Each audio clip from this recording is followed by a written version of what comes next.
Son 7:34 de la mañana, vamos a recibir al canciller de la República, a Luis Gallego. Señor canciller, bienvenido acá a la edición de la Mañana del Comercio TV en la señal de Televicentros de su señal matriz. Le saluda Roberto Álvarez Vandenberg. Señor canciller, encantado de saludarle. Roberto, muchísimas gracias, saludos a la audiencia, es un honor para mí estar contigo esta mañana. El deseo para que todos tengan un extraordinario día, que por favor se cuiden y protejan ellos y sus seres queridos. Lo propio, señor canciller, para usted, que sea un día realmente magnífico. Y entremos a materia. ¿Cuáles serán sus ejes? Está nuevito usted como canciller o ministro de Relaciones Exteriores. ¿Cuáles serán los ejes de su gestión, señor ministro? Roberto, yo creo que estamos asistiendo a uno de los fenómenos más complejos de la historia de la humanidad. Estamos ante una crisis internacional que abarca 193 países, todos los países del mundo, a sus poblaciones, pero es la primera vez en la historia reciente que afecta a cada ser humano, que pone en duda la existencia de vida o muerte de este ser humano y sus familias y sus seres queridos. Esto ha cambiado paradigmáticamente el comportamiento, ha tenido unos efectos terribles en las economías y obviamente unas consecuencias funestas en las áreas sociales, en donde hemos visto un crecimiento inevitable de las desigualdades, hemos visto un retorno del fantasma de la pobreza y del hambre. El COVID ha sido para el mundo una lección que verdaderamente nos tomará mucho tiempo reflexionar. Pero además de ello, inmersos en este tema está todavía un debate nacional e internacional sobre el acceso a las medicinas que se están desarrollando para subsanar este problema, para paliar esto, y la vacuna. Por lo tanto, yo me he propuesto el que la Cancillería ecuatoriana y la diplomacia ecuatoriana luchen para que esta vacuna sea de propiedad universal, que tenga la capacidad todo ser humano de tenerla. No es posible que solo se limite a los países desarrollados y pudientes, en donde acapararían todos los stocks de estas vacunas. Hay más de 100 empresas que están tratando de encontrar, y estamos todos afincando nuestras esperanzas en esa vacuna. Porque mientras no se vacunen todos, no habrá solución a este virus. Y es muy posible que tengamos que vacunarnos varias veces, como en el caso de la influenza. Cada año vienen. Por lo tanto, muchos de los países con los cuales hemos hablado ya en el marco de Naciones Unidas y bilateralmente, están girando hacia el hecho de que la vacuna debe ser de acceso universal. La segunda fase del COVID es la recuperación económica, las cadenas productivas, el encierro de poblaciones masivas, el tema que tenemos respecto a la composición misma del comercio internacional, impedido por lo que ocurre en los mercados, ha significado una implosión de la economía que para América Latina, según la CEPAL, decrecería en un menos 12%. Tuve una reunión con el secretario general de Naciones Unidas el miércoles pasado y conversamos sobre estos temas. Y él me decía de su decepción con relación a la cooperación y solidaridad de los países desarrollados con los países en desarrollo. Me hablaba de que este tema de la pandemia no se superará con facilidad en 4 o 5 años. Por lo tanto, lo que señalé como primer eje, primer pilar del frente externo, será sentar las bases para que el futuro gobierno tenga una política de Estado en temas internacionales y contactos suficientes y capacidades para tener una cooperación internacional fuerte, pero al mismo tiempo generar las capacidades internas para enfrentar este problema. El segundo pilar es el tema comercial. Nosotros necesitamos garantizar el acceso al mercado de nuestros productos. Yo fui embajador en Washington. No podemos seguir con concesiones unilaterales que fenecen cada cierto tiempo. Hoy nuevamente estamos yendo al Congreso a buscar que se apruebe y se extienda nuevamente el sistema generalizado de preferencias, el SGP, en el cual estamos en 30 países. Por lo tanto, es necesario sentar las bases luego de una reunión del Trade and Investment Commission de los Estados Unidos, la Comisión de Inversión y Comercio de los Estados Unidos, para que esta hoja de ruta pueda realizarse. El presidente Lenín Moreno tuvo una estupenda reunión con el presidente Trump, quien le ofreció al Ecuador un tratado dimensionado a comercio. Yo creo que los ecuatorianos ya hemos perdido el miedo a los tratados de comercio después de firmar el tratado europeo. El tratado con Europa ha traído trabajo, ha traído la mayor producción y exportación, y debemos todavía aún explotarlo mucho más porque tiene muchas más posibilidades para el Ecuador. Pero al mismo tiempo no debemos descuidar los otros, no debemos descuidar China, que es un mercado preferente para nuestros productos, el Asia en general. Continuamos con las negociaciones con México para ultimar el tratado con México a fin de lograr la Alianza para el Pacífico. Tenemos necesidad de generar mayor empatía con socios lejanos que abren sus mercados. Tuve el honor de recibir la llamada del canciller turco, quien me ofreció un tratado con Turquía dimensionado a los intereses nuestros. Lo mismo tenemos un tratado con Corea. Podemos ir avanzando hacia una estrategia que permita garantizar el acceso de la producción ecuatoriana a esos mercados, lo cual nos dará empleo que hemos perdido por el COVID, nos dará mejores días, nos dará acceso a salud y bienestar y educación.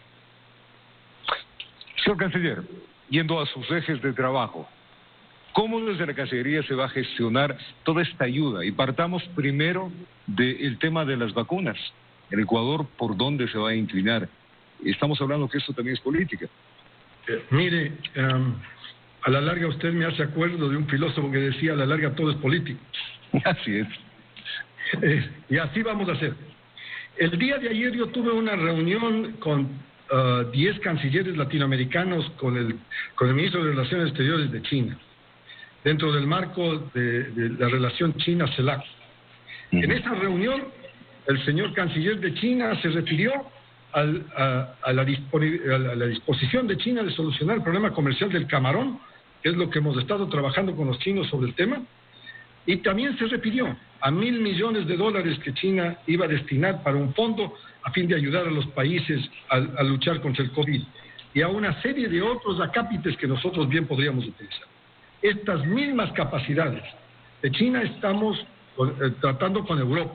Europa acaba de aprobar un masivo plan de ajuste económico y de apoyo económico, y hay importantes relaciones con Europa para apoyarnos en esto. Yo le quiero simplificar mi explicación de la cooperación ejemplificando como un triángulo. La base del triángulo son las relaciones que el Ecuador tiene con los países. Sin duda. O sea, Estados Unidos, China, Francia, Italia. En esa base la cooperación es bilateral, y esa cooperación bilateral normalmente fluye con precisión. Quisiéramos que sea mucho más importante. Quisiéramos que los países que ya han superado el COVID en Europa puedan darnos más respiradores, puedan darnos mayor acceso a sus instrumentos, a sus medicamentos, y por último a sus vacunas. El segundo es la cooperación multilateral, Naciones Unidas. Acabo de conseguir que el Ecuador entre al fondo humanitario por el problema que tenemos con la migración venezolana y colombiana y los refugios venezolanos y colombianos. Muy complicado. El Ecuador tendrá un proyecto. Estos Naciones Unidas aporta aproximadamente 50 y pico de millones de dólares en estos temas. El tercero es aquel que viene de fundaciones o ONGs que van desde la ayuda que recibe una iglesia de otra iglesia hermana, la ciudad que recibe ayuda de otra ciudad, aquellas que podemos recibir de la Fundación Gates con el tema de vacunas y otros, Microsoft y todos los temas. Y por último, está la de persona a persona. En muchos casos, los ecuatorianos han demostrado su solidaridad inmensa con nosotros. Esto es un tema que tiene que afincarse en una cooperación multilateral, bilateral, pero fundamentalmente de pueblo a pueblo.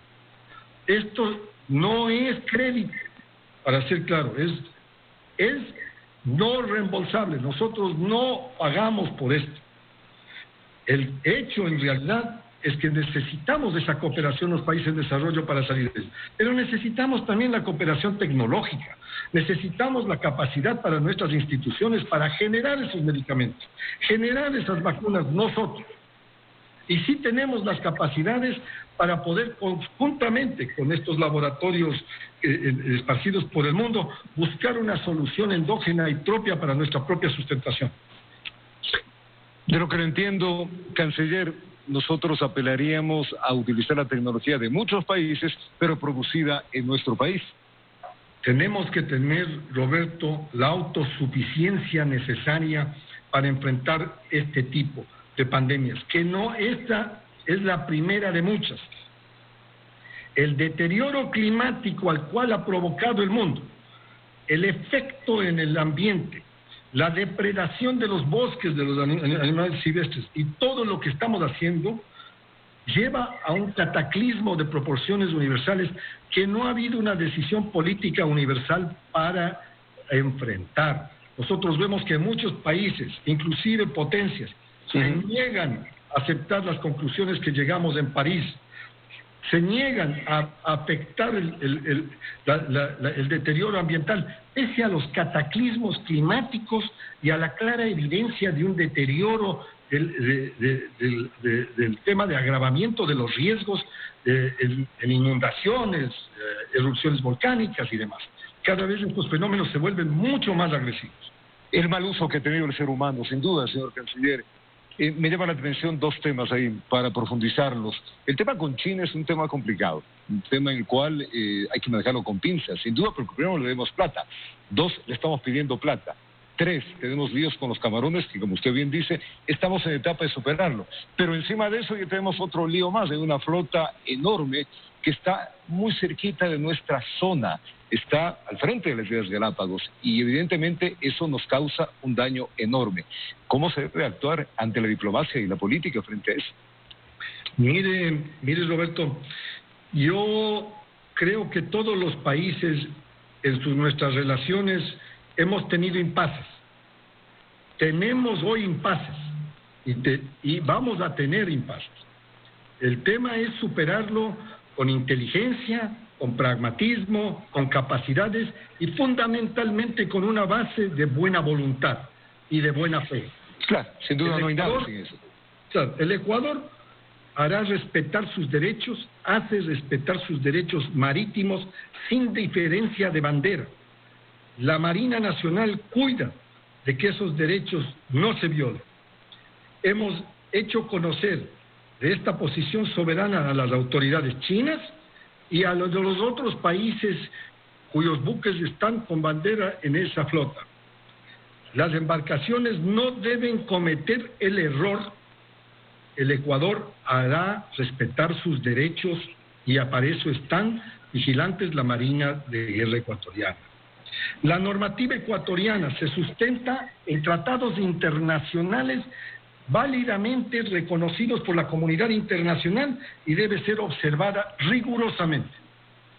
Emprenderemos consultas con nuestros países amigos ribereños del Pacífico para ver la forma de solución de un problema de esta naturaleza.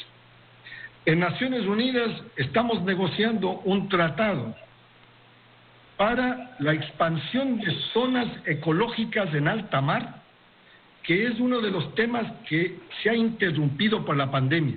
Debía haber tenido lugar esa reunión en junio, ha sido postergada fundamentalmente por la pandemia, pero uno de los objetivos es crear mecanismos que impidan la depredación de los mares.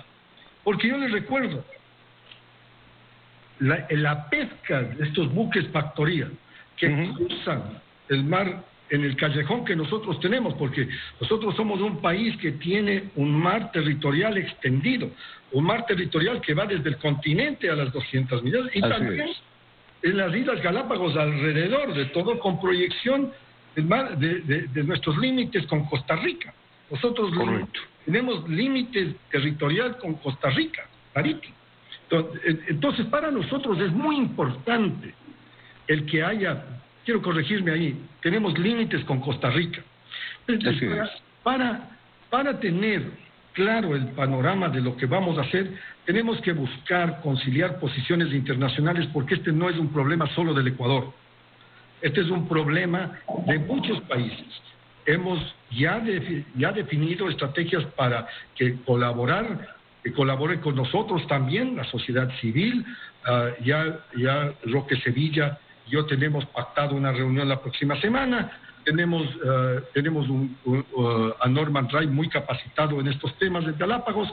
Estamos buscando soluciones a la búsqueda de una solución definitiva. Señor canciller, lo que entiendo es que usted, el Ecuador, en su gestión como canciller, va a apelar a los países hermanos para frenar a esta flota que sin duda no solamente es una amenaza para el Ecuador, sino que para el continente en general por el tamaño de esta flota.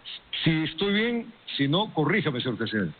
Mira, Roberto, lamento decir que hay flotas también muy importantes de otros países en alta mar. Otros países que inclusive tienen capacidades de pesca en el continente americano que van hasta los fines del Pacífico, hasta los Kiribati. Y en eso nosotros tenemos que tener obviamente cuidado.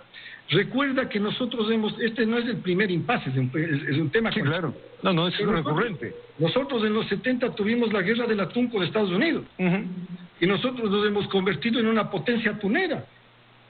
La segunda flota del mundo creo que es ecuatoriana. Así que en realidad para nosotros la pesca es una fuente importante de recursos para el Ecuador. Y ahí hay que entonces cuidarla y mantenerla, señor canciller. Rápidamente, ¿cómo está el tema de los ecuatorianos? Hay muchos varados todavía producto de esta pandemia y otros más que sufren en los países donde habitaban producto de las pérdidas de trabajo. ¿Qué se está haciendo? Mire, hay una dislocación completa del tránsito aéreo internacional que impide tener certeza. Las aerolíneas han sido duramente golpeadas por el impedimento y cierre de las fronteras. Hay algunos países inclusive que no permiten vuelos. Sencillamente hasta estamos cerrados. ¿Sí? Y en realidad el sacar a ciudadanos ecuatorianos o residentes de esos países, residentes que residen en el Ecuador, de todos los países, se ha vuelto una tarea complicadísima. No toda aerolínea no hay aerolíneas que se tiene que chasquear una. La aerolínea normalmente exige que se le pague pasaje de ida y vuelta para compensar costos, porque no puede llevar avión lleno. Tenemos problemas inclusive a nivel del retorno de 70 y pico de diplomáticos que se ha ordenado, porque muchos no tienen rutas de regreso para ellos y sus familias.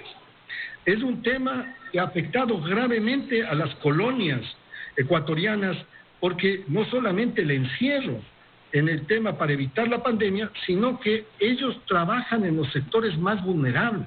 Claro, están ahí. Más afectados. Y por lo tanto, para nosotros es un drama el mirar cómo en los países desarrollados el tema se ha expandido aún más. Usted ve que ya cuando una ciudad se declara en semáforo verde y principia la gente a fluir a las calles, a las pocas 2 o 3 semanas tiene que retornar al encierro, y usted está viendo ejemplos de esto en todo el mundo. Hasta ahora la pandemia ha causado unos efectos imprevisibles, insostenibles, insospechables, que ha afectado no solamente la economía, sino la urdiembre social, trayendo mayor desequilibrio, trayendo pobreza, a la cual tenemos que superar con creatividad y trabajo. Y ese es el gran empeño de la Cancillería. Cómo defender los derechos de nuestros migrantes está en el cuarto eje de mi propuesta. Nosotros no podemos descuidar a ningún ecuatoriano, pero tenemos serias limitaciones. He visto con detalles casos en los cuales verdaderamente resulta imposible el retorno de ciertas personas porque está cerrado el mercado. Bueno, Estados Unidos está impedido de volar a Europa. Europa no acepta vuelos de Estados Unidos. Nueva York en los Estados Unidos no acepta que ciudadanos americanos de ciertos estados vengan si no hacen cuarentena en Nueva York. Claro. Entonces, verdaderamente, el sector turista... Pero por lo menos se le está dando un asesoramiento, se les está acompañando y tratando de mitigar los problemas que se tienen. Pero yo le cuento mi caso, Roberto.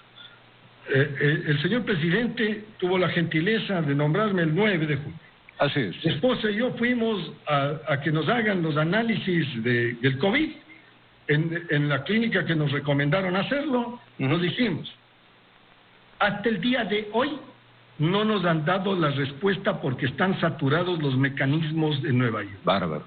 Tuve que acudir a Naciones Unidas, al dispensario de Naciones Unidas, para pedirles que, por favor, en vista de que requiero el certificado, me hagan otro examen. Y ese otro examen nos han dado el resultado el día de ayer. Para que usted vea las dificultades implícitas.